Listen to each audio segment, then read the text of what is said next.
Hey, what's up guys? Welcome back once again। दोस्तों आज की कहानी एक कैदी की है जिसके जज्बे और हिम्मत की जिसने यूरोप की सरकार को पूरी तरह से खोखला कर दिया। कैसे आम से दिखने वाले इंसान देश की उस जेल में भेज दिया गया जहां पर कैदियों को इंसान नहीं बल्कि जानवर की तरह देखा जाता है। पर उस कैदी के जज्बों को देखकर उसके पीछे पड़े 38 कैदी इकट्ठा हो गए जिन्हें उस जेल की मजबूत दीवारें भी रोक ना सकी वहां से भागने में।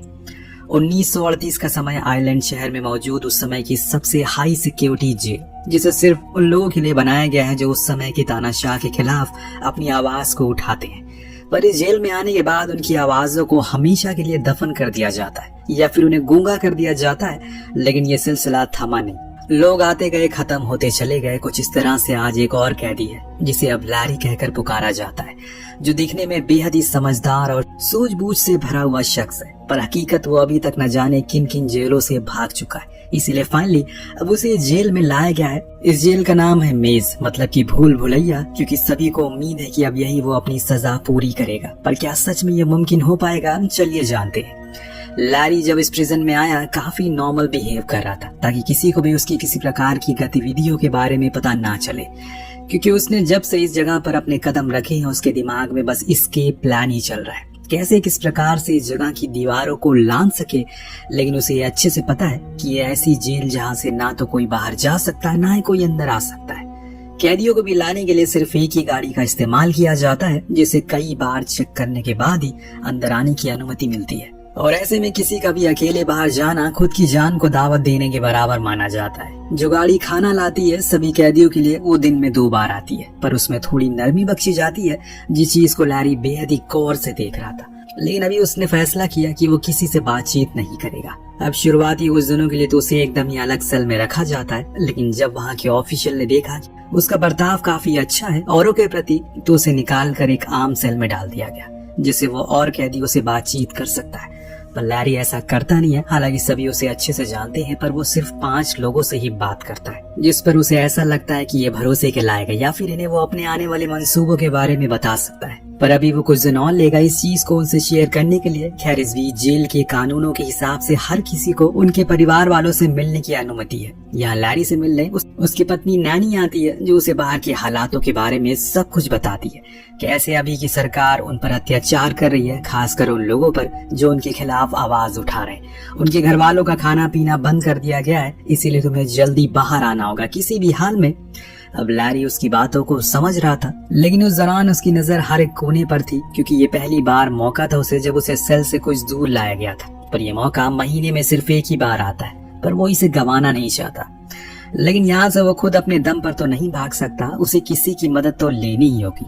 वो होंगे इस जेल के ऑफिसर, यानी कि गार्ड्स, जो कि जेल के हर एक कोने में मौजूद है। अब आपको लग रहा होगा कि वो करप्ट होंगे या फिर बाहर के लोगों से मिले होंगे, इसीलिए वो लैरी की मदद करेंगे।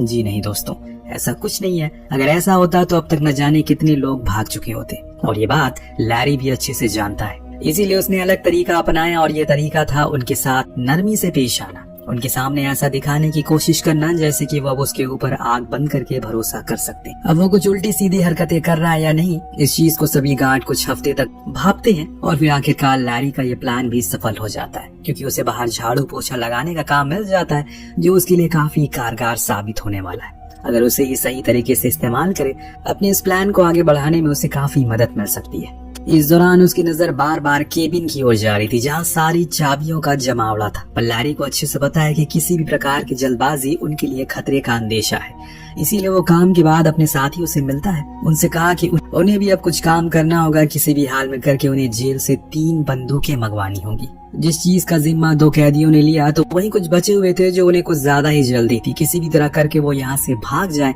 तो लैरी उन्हें भरोसा दिलाता है कि तुम्हें सब्र रखना होगा, क्योंकि हम सिर्फ बल्कि ब्लॉक के सभी कैदियों को लेकर हम भागेंगे, जिनकी संख्या कुल 38 है। थोड़ा धैर्य रखो, क्योंकि हल्की सी भी चूक हमें मौत के घाट उतार सकती है।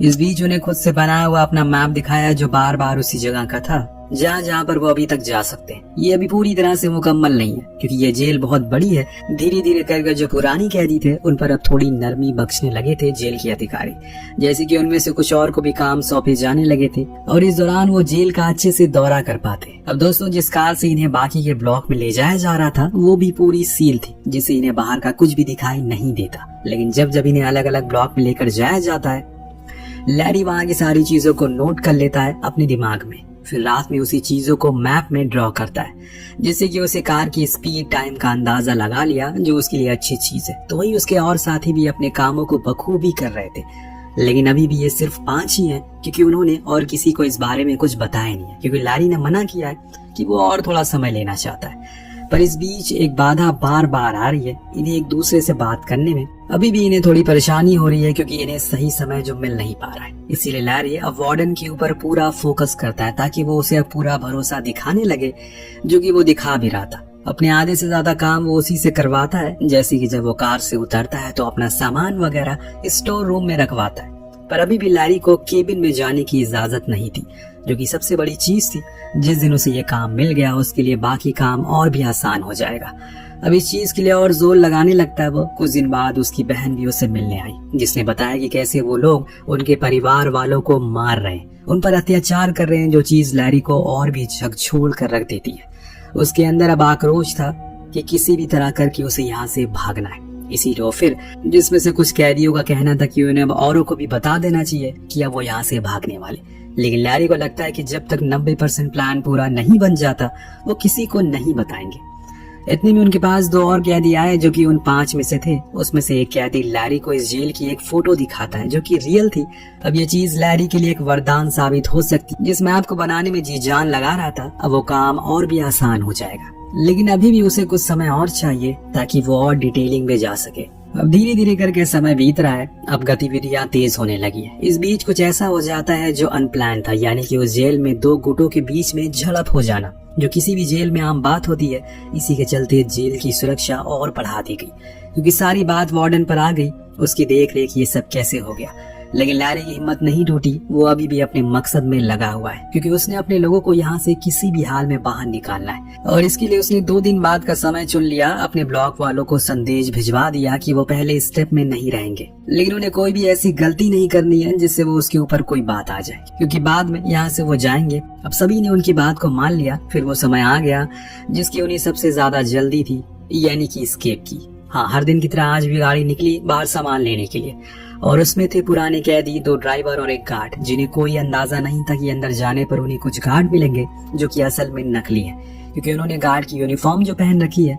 अब राशन पहुंचा देने के बाद कार को अंदर लाया गया, तभी उन 3 ऑफिशियल को बंदी बना लिया गया। पर सिर्फ ड्राइवर जो था, उन्हें उन लोगों ने कहा कि तुम हमारे साथ चलो, क्योंकि अब हम यहाँ से बाहर निकलना है। अब बंदूक की नोक पर वो भी डर गया और कहा कि ठीक है, जिसके बाद एक एक करके 12 कैदियों को एक कार के पीछे बैठा दिया गया। फिर गेट को बंद कर दिया गया। दिन वो कार एक एक करके सभी गेट को खुलवाते आगे बढ़ रही थी, क्योंकि उन बाहर खड़े गार्ड्स को हल्का सा भी अंदाजा नहीं था कि पीछे जेल के कैदी बंद है। उन्हें तो बस ड्राइवर ही नजर आ रहा था, जो कि हर बारी की तरह इस जेल से बाहर जाता है। पर वहीं दूसरी ओर यहाँ लैरी अभी भी केबिन में ही था। दरअसल उसका प्लान है कि जब कार ब्लॉक 6 के पास पहुंचेगी तभी वो यहाँ से भागेगा। लेकिन अब वार्डन के जाने का समय हो गया है, यानी कि वो केबिन से बाहर निकलने वाला है, जो कि उसके लिए ठीक नहीं था। इस बीच उसने घड़ी को देखा तो 3:30 हो रहे थे, यानी कि अभी टाइम है उस कार को आने में। इधर लैरी भी अब खिड़की से बाहर नजर रखने लगा है कि तभी उसने देखा कि कार समय से पहले आ गई, और अंदर से एक कैदी चुपके से, जिसने गार्ड की यूनिफॉर्म पहनी है, वो बाहर आकर ट्रक में बैठने लगा। पर ऐसा करते हुए उसे एक असली गार्ड ने देख लिया। पहले तो उसे अजीब लगा कि उस कार में जाकर क्यों बैठ रहा है, बल्कि वो तो खाली है। इसीलिए उसने उसके पास जाकर बात करने की कोशिश करी, और इसी बहाने से उसने जब उसे करीब से देखा तो उसे अंदाजा हो गया कि ये कैदी, ये असली गार्ड नहीं बल्कि ये तो कैदी है, जो कि फरार होने की कोशिश कर रहा है। और इसीलिए उसे हाथापाई हो गई, जिसमें वो कैदी भी पीछे नहीं हटा और लगातार मारता रहा उसे। जब इस चीज को और कुछ गार्ड ने देखा तो इसी सोच में पड़ गए कि ये दोनों गार्ड आपस में क्यों लड़ाई कर रहे हैं। उसने अंदर के लोगों को मैसेज पहुंचा दिया, जिससे होता ये है कि जो वार्डन था वो भी बाहर आ गया। अब तो इमरजेंसी अलार्म भी बज गया है, जिससे ये सारे कैदी जो कि उस कार में बैठे थे वो भी बाहर आ गए। इस चक्कर में इनके सारे प्लान में गड़बड़ी हो गई, जिस चीज की उम्मीद नहीं थी वही हो गया। सब कुछ बहुत ही स्मूथली चल रहा था, पर अब हर तरफ अफरा तफरी मच गई। सभी गार्ड इधर से उधर भागने लगे, क्योंकि अब गोलियां भी चलने लगी, जिसमें से एक गोली वार्डन के हाथ पर लग जाती है और कुछ कैदी तो जान से मारे भी जाते। लेकिन अब जब इन्होंने देखा कि कार के आगे जाने का कोई मतलब नहीं है, कि उन्होंने सबसे छोटी दीवार थी उसे लांग ली। फिर जहाँ जहाँ इन्हें मौका मिला वहाँ भाग निकले। जैसे कि कुछ ने तो जंगल की ओर जाने का फैसला किया क्योंकि वहाँ पर लाइगर नदी बह रही थी जो आगे जाकर शहर से जाकर मिल जाती है। तो कुछ ने मेन रोड का रुख मोड़ा जहाँ एक दो कार को अपने कब्जे में ले लिया। लेकिन कुछ ऐसे भी थे जिन्हें वहीं पर पकड़ लिया गया क्योंकि अब इन्हें ढूंढने के लिए एयरफोर्स भी लगा दी गई है। और रही बात लैरी की, वो तो अपने सेल से बाहर ही नहीं निकल सका। इन लोगों को गलती की वजह से अगर वो सबसे पहले निकलता तो शायद आज बाहर होता, पर 1985 में उसे रिलीज कर दिया गया।